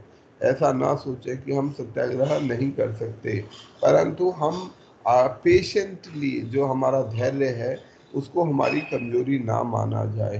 और भारतीय लोग कॉलोनियलिज्म, जो साम्राज्यवाद है, और नाजिज्म, ठीक है, इन दोनों में कोई अंतर नहीं देखते। मतलब आप ब्रिटिश और जर्मनी दोनों ही एक चीज के लिए आपस में लड़ रहे हो, तो हमारे लिए इस बात का कोई अंतर नहीं है कि हमारे ऊपर ब्रिटिश शासन करे या जर्मनी शासन करे, तो हम दोनों में किसी को साथ नहीं दे सकते। ये हमारे इंडिविजुअल सत्याग्रह का मेन क्रक्स था, जिसके लिए ये इंडिविजुअल सत्याग्रह किया गया। इस इंडिविजुअल सत्याग्रह के लिए 3 लोगों को चुना गया। पहले थे आचार्य विनोबा भावे। इंडिविजुअल सत्याग्रह के लिए आचार्य विनोबा भावे, जवाहरलाल नेहरू और ब्रह्मदत्त, ये 3 लोगों को इंडिविजुअल सत्याग्रह को के लिए चुना गया था। ये इंडिविजुअल सत्याग्रह बहुत थोड़े समय के लिए हुआ और 1940 खत्म होते होते इसको वापस ले लिया गया। 1941 में इसको दोबारा शुरू किया गया और कुछ इस समय मास अपील थी, लोग इसको साथ देने के लिए तैयार थे। काफ़ी लोगों को इस समय पर इस सत्याग्रह के कारण, इंडिविजुअल सत्याग्रह के कारण, काफ़ी लोगों को अरेस्ट पुलिस द्वारा कर लिया गया था। अगला जो महत्वपूर्ण अगस्त ऑफर, क्रिप्स मिशन, तो ये सब आपको सीक्वेंशियली याद रखना होगा। कौन सा कब आया, कौन मिशन कब आया, उसमें क्या क्या ऑफर दिए गए और उसका फिर क्या परिणति हुई, ये भी एक कॉमन पूछे जाने वाला सवाल था। तो जो भारतीय थे वो अभी तक काफ़ी सब नाराज थे, ठीक है, कि हमसे बिना पूछे हमें युद्ध में झोंक दिया गया। लिथुओं ने भारतीयों से किसी भी प्रकार का कोई भी कंसल्टेशन नहीं किया, कोई भी तरीके की सलाह नहीं ली। जो भारतीय मंत्री थे उन सभी ने, कांग्रेस के जितने मंत्री थे उन सभी ने इस्तीफा दे दिया था, जिसको लीग ने डिलीवरेंस डे के तौर पर बनाया था। तो इस प्रकार से भारत के अंदर में जो पब्लिक डिसऑर्डर के हालात थे, लोगों के भीतर में विरोध और पॉलिटिकल डिसऑर्डर के हालात थे, वो और मजबूत होते जा रहे थे। और फिर इंडिविजुअल सत्याग्रह भी शामिल कर दिया। इसी के साथ में जो अलाइड शक्तियां थी, उन्होंने इस समय पे एक डॉक्यूमेंट इशू किया था, 1940 में ये इशू किया था, जिसका नाम था अटलांटिक चार्टर। ज्यादा से ज्यादा देशों को अपने साथ जोड़ने के लिए जो अलाइड शक्तियां थी, ब्रिटेन, फ्रांस, जो अलाइड शक्तियां थी, उन्होंने एक अटलांटिक चार्टर इशू किया था। मतलब कि हम युद्ध क्यों लड़ रहे हैं, जो इसमें ब्रिटेन और यूएसए के बीच में ये एग्रीमेंट, जब यूएसए का पार्टिसिपेशन ब्रिटेन चाहता था, जब ब्रिटेन हारने लगा तो ब्रिटेन को ऐसा लगा कि वो हार जाएगा, ऐसे में उसको बहुत डेस्परेटली यूएस का साथ, अमेरिका का साथ चाहिए था। अमेरिका इस समय एक बहुत बड़ा देश था, दूसरे कॉन्टिनेंट में था, एक बहुत महत्वपूर्ण शक्ति बन चुका था, आर्थिक शक्ति था, सैन्य शक्ति था और इन लड़ाई झगड़ों से दूर था। ब्रिटेन लगातार कोशिश कर रहा था कि यूएसए, अमेरिका उसके साथ इस वर्ल्ड वॉर में ज्वाइन करे, क्योंकि अगर वो ज्वाइन करेगा तो उसके जितने रिसोर्सेज हैं वो सब वर्ल्ड वॉर में उसके डिस्पोजल पर आ जाएंगे, ऐसा जो है ब्रिटेन का मानना था। और इसके लिए उन्होंने अटलांटिक चार्टर, मतलब यूएसए ने कहा कि नहीं, हम आपकी जो नीतियां हैं, विशेष रूप से जो साम्राज्यवादी नीति है, इसका साथ नहीं दे सकते, ठीक है। जो ब्रिटिश इंपेरियलिस्टिक पॉलिसीज हैं, क्योंकि ये जो लड़ाई, यूएसए ने भी यही बात कही थी कि आपका ये जो विश्व युद्ध है, ये बेसिकली आपकी इंपेरियलिस्टिक, जो आपकी साम्राज्यवादी आकांक्षाएं हैं, उनका नतीजा है और कुछ नहीं है। तो हम आपके साम्राज्यवाद के लिए क्यों लड़े, आप साम्राज्य बनाना चाहते हो, उसके लिए हम क्यों अपने लोगों की जान दें, क्यों अपना रिसोर्स लगाएं।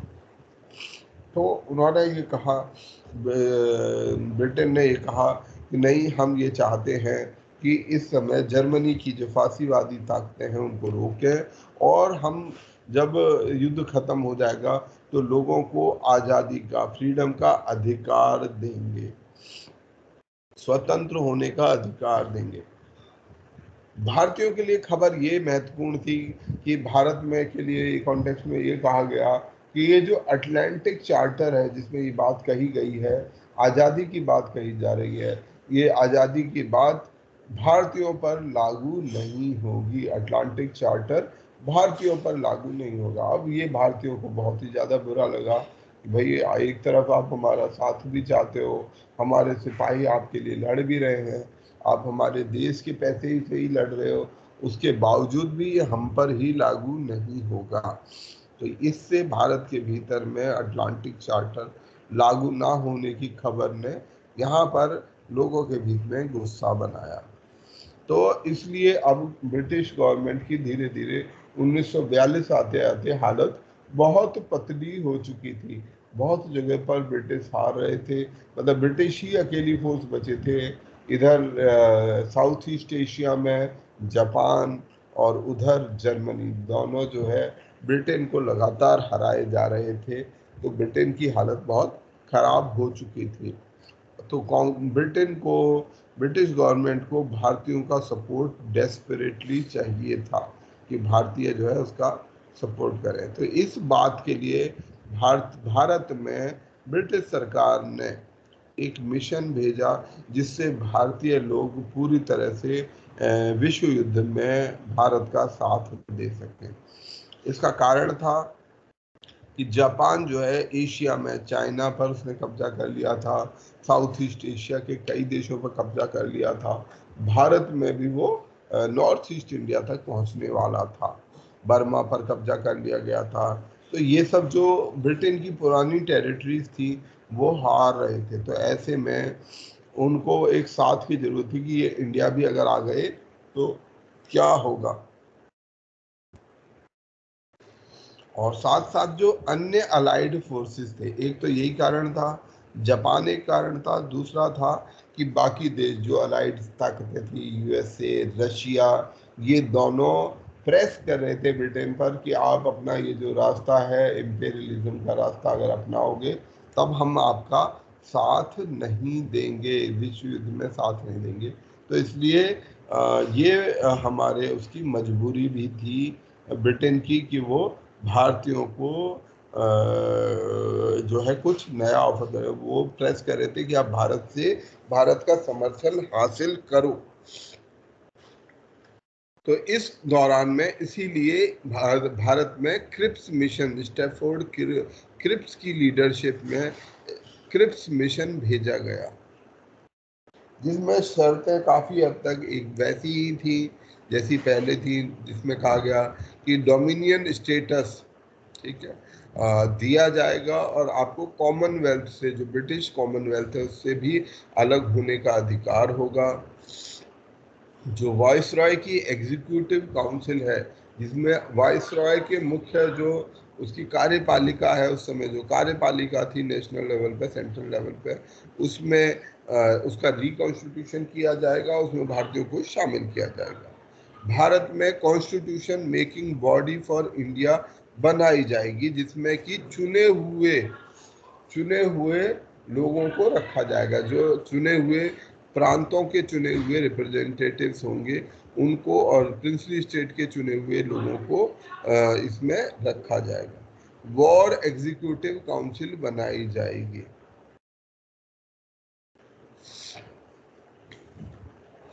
यहाँ पर बस ये एक अंतर है कि हमारे पहले वाले उसमें था मेनली, मुख्यतः संविधान मुख्यतः भारतीयों द्वारा बनाया जाएगा। अगस्त ऑफर में कहा गया था कि जो है मेनली, जो क्रिप्स मिशन है इसमें कहा ओनली, ठीक है, कि ये जो संविधान बनाने का अधिकार है भारत के लिए, ये केवल भारतीयों को ही होगा, भारतीय लोग ही अपना संविधान बनाएंगे। यहाँ पे ये भी कहा गया कि जो सेपरेट कॉन्स्टिट्यूशन प्रोविंसेस के लिए, प्रांतों के पास ये अधिकार होगा कि वो अपना सेपरेट कॉन्स्टिट्यूशन बना सकें। तो ये प्रस्ताव क्रिप्स मिशन ने दिया।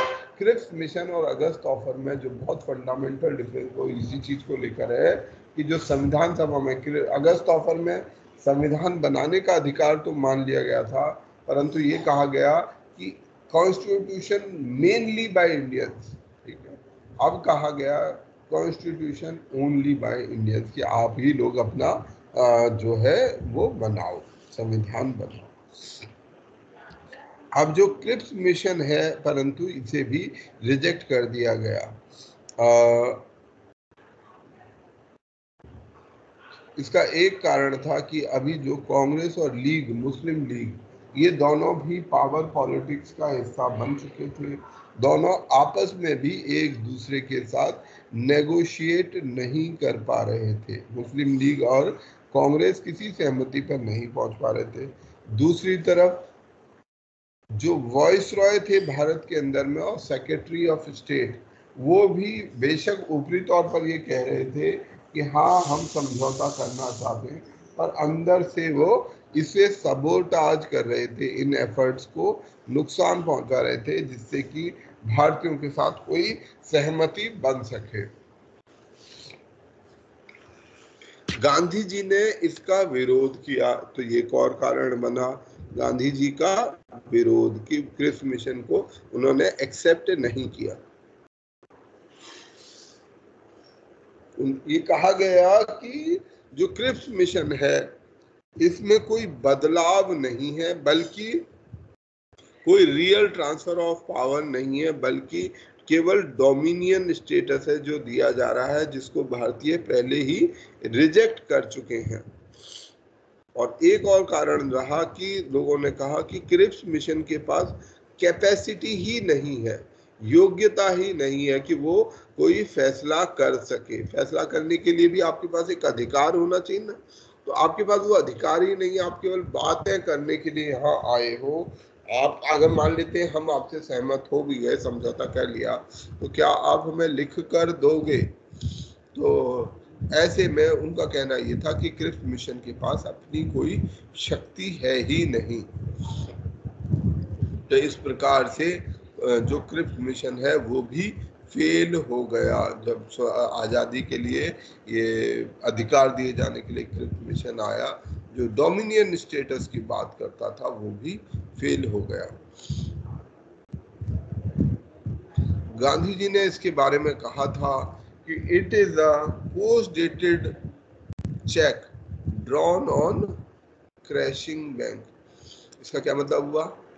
पोस्ट डेटेड, ये सब स्टेटमेंट याद करनी है आप लोगों को। ऐसे भी आ सकता है कि कब कहा गया या किस कॉन्टेक्स्ट में कहा गया, क्या इसका मतलब है, इससे जुड़ा कोई भी सवाल हो सकता है।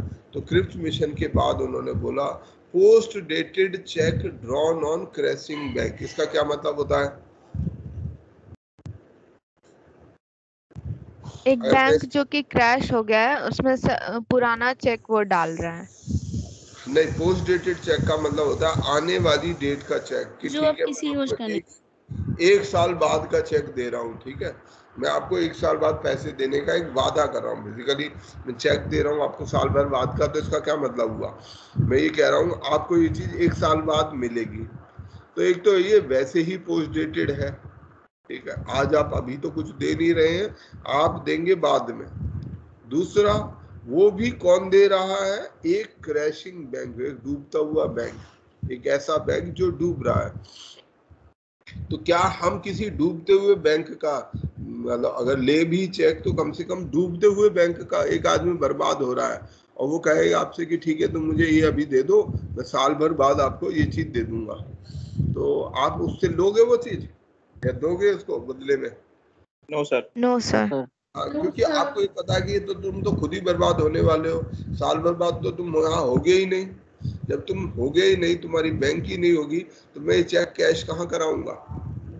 तो ऐसी स्थिति इंग्लैंड की थी। इंग्लैंड हार रहा था। अगर इंग्लैंड हार जाता तो भारत उसके इसके द्वारा जो भी समझौते किए गए, ठीक है, क्रिप्स मिशन द्वारा जो भी समझौता किया भी गया, कहा भी गया, उसका करता क्या? हम लोग उसका करते क्या अगर इंग्लैंड वहां पर हार ही जाता? इस समय तक तो ऐसी स्थिति थी कि इंग्लैंड अब हारा के तब हारा, ऐसा लग गया था कि इंग्लैंड हार जाएगा। तो ऐसे में ये बात कही गई कि post dated cheque drawn on crashing bank. जो भारत की सबसे बड़ी समस्या थी जिसके लिए वो एग्री नहीं कर रहा था, वो था डोमिनियन स्टेटस। अब उसने साफ कह दिया था कि हम किसी भी प्रकार से डोमिनियन स्टेटस को एक्सेप्ट नहीं करेंगे। अच्छा, फिर दूसरा इशू था प्रिंसली स्टेट का नॉमिनेशन। जो बाकी राज्यों के प्रांतों के लोग थे वो चुने जाने वाले थे, कॉन्स्टिट्यूएंट असेंबली में जो आने वाले लोग थे वो चुनकर आने वाले थे, लोग उनको वोट करते और वो आते। परंतु प्रिंसली स्टेट से कौन से लोग होते? रियासत से जो वहां का राजा जिनको अपॉइंट करे, ना कि लोग चुने। तो रियासत के लोगों के साथ, जो रियासतों में लोग रह रहे थे, ये उनके साथ अन्याय है, ऐसा भारत का मानना था। तो डोमिनियन स्टेटस, प्रिंसली स्टेट्स में जो नॉमिनेशन है, ये दूसरा कारण था। तीसरा कारण, जो प्रांत थे, प्रोविंसेस थे, उनको बाद में भारत से अलग होने का अधिकार दिया जाना था, सेसीड फ्रॉम इंडिया। तो वो अगर मतलब इससे तो भारत के टुकड़े हो जाते, ये इसका एक वो था। मुस्लिम लीग इससे सहमत नहीं था क्योंकि अब वो सिंगल यूनियन, वो भारत के साथ रहना नहीं चाहता था। वो कहता था कि हम अब भारत के साथ नहीं मिलके रहेंगे, आपको इसे 2 देशों में बांटना होगा। और उन्होंने कहा, दूसरी तरफ एक और पक्ष है, जो डिप्रेस कास्ट थे, जो दलित वर्ग था, डॉक्टर अम्बेडकर थे, वो भी अपनी बात कह रहे थे कि ये अगर इस प्रकार का विभाजन होता है, अगर ये जो चीज़ों को मान लिया जाता है, तो उनका कहना ये था कि हम जो दलित हैं, जो डिप्रेस कास्ट के लोग हैं, वो अंग्रेजों के जाने के बाद पूरी तरीके से हिंदू और मुस्लिम मेजॉरिटी इलीट पर, जो बहुसंख्यक हिंदू अभिजात्य वर्ग के लोग हैं या मुस्लिम अभिजात्य वर्ग के लोग हैं, क्योंकि सभी जगहों पर, पाकिस्तान में भी ऐसे डिप्रेस क्लास के लोग थे, भारत में भी थे, तो इन लोगों के साथ बहुत बुरा अत्याचार होने वाला है। तो एक तरह से किसी ने भी, कोई भी इस क्रिप्स मिशन से सहमत नहीं था, ना मुस्लिम लीग, ना कांग्रेस, ना डिप्रेस क्लासेस। Hello sir. हाँ जी सर, क्रिप्स मिशन के सबसे महत्वपूर्ण, उसका असफल होने का कारण क्या था सर? सबसे महत्वपूर्ण कारण अगर मेरी समझ से डोमिनियन स्टेटस को मैं मानूंगा कि सबसे बड़ा कारण है। और भी सब कारण महत्वपूर्ण है, पर डोमिनियन स्टेटस, क्योंकि डोमिनियन स्टेटस का मतलब है अभी भी अगर वो मिलता तो भारत अधीन ही रहता ब्रिटेन का। कुछ चीज़ों में उसको स्वायत्तता मिल जाती, पर कुछ चीज़ों में अभी भी वो ब्रिटेन का अधीन रहता। तो अब हम इस अधीनता को ऑलरेडी रिजेक्ट कर चुके थे। डोमिनियन स्टेटस आप लोगों को क्लियर है, उम्मीद है, मैं मानता हूं कि सबको क्लियर होगा कि what is dominion status. Sir यहाँ पे पढ़ रहे तो उसके बारे में दे रहा है, विंस्टन चर्चिल का मतलब प्रतिक्रियावादी होना था इसका महत्वपूर्ण। नहीं, जो ऑफर ही गलत। देखो, हम किसी व्यक्ति से पॉलिसीज को नहीं वो कर सकते। सर एक बार इसका ऑब्जेक्टिव क्वेश्चन पूछा गया सर, उसमें दिया गया कि विंस्टन चर्चिल के, तो उसमें ऑप्शन नहीं होगा ना। देखो, हमेशा दी गई ऑप्शन से ही पूछा जाना, देखा जाना चाहिए। सवाल का नेचर क्या है, ठीक है, वो उसी से आंसर होगा। परंतु कोई भी चीज अगर हम रिजेक्ट या एक्सेप्ट कर रहे हैं, तो हम किसी एक व्यक्ति पर जनरली उसे एट्रीब्यूट नहीं करते। क्या कर सकते हैं हम, करना चाहिए? No sir. अगर हम ये कहें कि मान लो हम पढ़ाई, मतलब हम पढ़ नहीं पाए या हमारी नौकरी नहीं लग पाई, तो हम क्या बोलेंगे? क्यों नहीं नौकरी लग पाई या हम क्यों एजुकेट नहीं हो पाए? उसका कारण क्या है? बहुत सारे कारण हो सकते हैं। अगर हम किसी एक अमुक व्यक्ति, कोई भी जो उस समय व्यवस्था का हेड कर रहा है, उसको अगर हम फिक्स कर दें, कह दें कि भाई अमुक व्यक्ति के कारण हमारी नौकरी नहीं लग रही है एजुकेशन, तो क्या ये सही है पब्लिक एडमिनिस्ट्रेशन के पॉइंट ऑफ व्यू से? No sir. है ना? No sir. हमारी नौकरी नहीं लग रही तो व्यवस्था के कारण नहीं लग रही ना। अगर ये व्यवस्था बेहतर होगी, अगर सिस्टम पॉलिसीज बेटर होंगे, हम डेमोक्रेसीज में लोगों को जिम्मेदार नहीं मानते, हम व्यवस्था को जिम्मेदार मानते हैं, नीतियों को जिम्मेदार मानते हैं। ये बात दूसरी हो सकती है कि नीति को लगाने वाला कौन है, पर जो जिम्मेदारी होती है वो नीति और व्यवस्था की होती है। और इसलिए हम व्यवस्था को परिवर्तन करने की कोशिश करते हैं, ना कि लोगों को परिवर्तित करने की। तो इसी तरह से मेरा अपना मत ये है, अगर मुझसे कोई कहेगा कि अगर डोमिनियन स्टेटस की जगह क्रिप्स मिशन ने ये कहा होता कि युद्ध के बाद आपको इंडिपेंडेंस दे दी जाएगी, तो शायद हमने एक्सेप्ट कर लिया होता। परंतु और भी बहुत सारे कारण हैं, जैसे एक बहुत बड़ा कारण आपस का टकराव है। हो सकता है इनमें से कोई चीज हम एक्सेप्ट कर लेते, परंतु इस समय सभी शक्तियां, 1940 के बाद अंग्रेजों का जाना तय हो गया था। ऐसा लगने लगा था कि अभी अंग्रेज जाएंगे ही, ये बात फिक्स हो गई थी कि अब अंग्रेजों का जाना तय है। जब ये बात हो गई कि अंग्रेज यहाँ से जाएंगे, तो भारतीयों के बीच में जो भारतीय नेता थे, उनके बीच में ज्यादा से ज्यादा अधिकार पाने की होड़ लग गई। मैं ऐसा मानूंगा कि हर कोई ये चाहता था। नेशनलिज्म कहीं ना कहीं थोड़ा पीछे छूट गया, राष्ट्रवाद थोड़ा पीछे छूट गया, पैटी पॉलिटिक्स आगे आ गई, जो क्षुद्र राजनीति है। अब राष्ट्रवाद महत्वपूर्ण नहीं रह गया, राष्ट्र के लिए क्या सही है इस पर चर्चा नहीं हो रही थी, छोटी छोटी अपने अपने प्रभुत्व के लिए बातें हो रही थी। और कांग्रेस का अपना मानना था, कांग्रेस ये चाहती थी कि जब आजाद भारत बने तो उसमें सरकार हमारी बननी चाहिए। मुस्लिम लीग ये चाहता था कि हमारी सरकार बननी चाहिए। तो जितने तबके थे वो अपने अपने फायदे, और उन तबकों के लीडर अपने अपने लिए फायदे कि हमें किस में फायदा हो सकता है उसके बारे में विचार करने लगे थे, बजाय इस चीज के कि भाई देश के लिए कौन सी सबसे अच्छी नीति रहेगी, देश के लिए क्या सबसे अच्छा रहेगा। ये हमारा दुर्भाग्य है कि जो लीडरशिप है उसमें अपने पैटी इश्यूज के लिए हम लोग आगे आ गए, और बाकी बाद में हमने उसका देखा भी कि उसकी परिणति क्या हुई। जब देश सांप्रदायिकता की आग में जलने लगा, पार्टीशन हुआ, करोड़ों लोग मारे गए। हम अपने देश में पार्टीशन की बात नहीं करते, जबकि ये बहुत बड़ा हमारे देश में इशू है। हमें बात करनी चाहिए कि किस तरीके से पार्टीशन ने हमारे देश को कितना नुकसान पहुंचाया, कितने लोग आम आदमी करोड़ों की संख्या में बेघर हुए, शायद कई करोड़ लोग, लाखों में तो मारे ही गए, सरकारी आंकड़े बोलते हैं कुछ करोड़ लोग भी मारे गए हों तो बड़ी बात नहीं।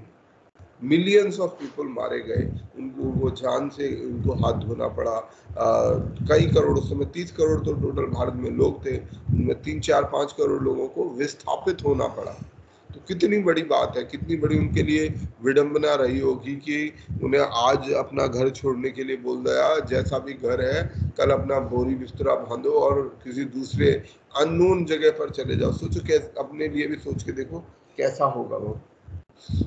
तो हमारे लिए ये एक बहुत बड़ा घटना थी। हम बात करेंगे जब पार्टीशन की बात आएगी।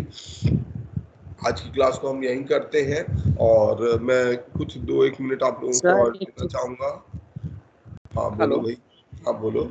सुप्रीम कोर्ट का 1734 में ना स्थापना हुई थी। क्या चीज? सुप्रीम कोर्ट को 34 में स्थापना हुई थी। 34? कौन सा 34? दिल्ली में आया था। 1773। फेडरल कोर्ट और सुप्रीम कोर्ट में कंफ्यूज मत करना। अच्छा देखो, मैं 2 मिनट आप लोगों के लिए लेना चाह रहा हूँ। मैं आप लोगों को बस यही दोहराने की बात कर रहा हूँ कि आप सभी से अभी थोड़ी देर आप म्यूट कर रखेंगे। मैं आप लोगों से एक ये रिक्वेस्ट करना चाहता हूँ कि सभी लोग ज़्यादा से ज़्यादा अपनी पढ़ाई के प्रति सीरियस हो। ठीक है, आपकी पढ़ाई ही एक चीज़ है जो आपको इस जो भी मुश्किल है, जो हमारा वंचित स्टेटस है, वंचित होना कोई बहुत अच्छी चीज़ नहीं है। तो अगर आपका ये जो वंचित स्टेटस है, इससे आप चाहते हो कि मुक्ति मिले, हमें इससे बाहर निकलना है, तो हमें अपनी पढ़ाई को ज़्यादा से ज़्यादा सीरियसली लेना होगा। हमारे पास कोई साधन नहीं है। मैं ये बात इसलिए कह रहा हूँ कि मुझे लगता है कि काफ़ी बच्चे हम में से बहुत सिंसियर नहीं हैं। तो मैं आपकी सिंसियरिटी के लिए एक बहुत हम्बल रिक्वेस्ट कर रहा हूँ, बहुत विनम्र निवेदन कर रहा हूँ कि आप लोग ज़्यादा सीरियस बनिए। ये आपके भविष्य के लिए है। ये सब छोटी बड़ी चीज़ें, राजनीति और ये सब व्हाट्सएप, फेसबुक, ये हमें कोई हमारे जीवन में परिवर्तन नहीं करेंगे। ये केवल हमें दलदल में और ज़्यादा नीचे ले जाएंगे। हम अगर वंचित तबके से आते हैं तो हम ये कह तो सकते हैं कि हम वंचित हैं, हम अपने लिए सिंपैथी इकट्ठी कर सकते हैं, लोगों से ये उम्मीद रख सकते हैं, सबको बता सकते हैं कि भाई मैं तो बहुत गरीब हूँ, मैं पढ़ नहीं पाया, पर हम किसी तरीके से अपने जीवन की बेहतरी की अपेक्षा नहीं कर सकते। लोग गरीब आदमी को, वंचित आदमी को से संवेदना तो रखते हैं, पर उसके आगे कुछ नहीं करते हैं, कोई कुछ नहीं करता। आपको इस दलदल से, इस मुसीबत से बाहर निकलना है तो आपको खुद ही प्रयास करना पड़ेगा, और ये प्रयास आपके लिए है, आपकी आने वाली पीढ़ियों के लिए है। क्योंकि यदि आप अच्छी जगह पर, अच्छे पोजीशन पे पहुंचेंगे, आप एजुकेटेड होंगे, आप इन्फॉर्म्ड सिटीजन बनेंगे, तो ना केवल आपका जीवन बदलेगा बल्कि आपकी आने वाली पीढ़ियों का जीवन बदल जाएगा। तो अगर हम अपने वंचित स्टेटस को बदलना चाहते हैं, हम ये चाहते हैं कि हम वंचित से सशक्त बन जाएं, तो उसके लिए मैं कम से कम ऐसा मानता हूं कि हमारे पास कोई और साधन नहीं है एक्सेप्ट एजुकेशन। शिक्षा के अलावा कोई और साधन नहीं है। तो कृपया करके इसकी ओर पूरी संजीदगी से देखें। मुझे ऐसा लगता है कि काफ़ी सारे स्टूडेंट पढ़ाई नहीं कर रहे हैं। अगर मेरे एंड पर कमियां हैं, मेरे एंड पर भी कमियां हैं, मैं मानता हूं कि हाँ मुझे और बेहतर होना चाहिए, तो मुझे सूचित करें। पर अपने एंड पर जितना ज़्यादा से ज़्यादा काम कर सके, जितना ज़्यादा से ज़्यादा संजीदगी से, सीरियसली, ये जो टाइम है, ये जो आपकी पढ़ाई है, और ये कोई बहुत लंबी पढ़ाई नहीं है, 1-2 साल की पढ़ाई है, 2-3 साल आप इस पढ़ाई को दीजिए, आपका जीवन बदल जाएगा। और एक बार जीवन सेटल हो जाएगा, फिर अपने जीवन में आपके पास बहुत सारे मौके रहेंगे उसे बेहतर करने के। तो मैं दोबारा से ये सबसे कहूँगा, आप लोग अपनी पढ़ाई पर ज़्यादा ध्यान दीजिए, ठीक है। तो मैं इसी के साथ अपनी क्लास खत्म कर रहा हूँ। आप लोग मेहनत करेंगे इसी अपेक्षा के लिए के साथ आज का दिन आप सभी को शुभ हो, अच्छा हो। धन्यवाद। Thank you sir. Get well soon. Bye. Thank you sir. Thank you. वो रखी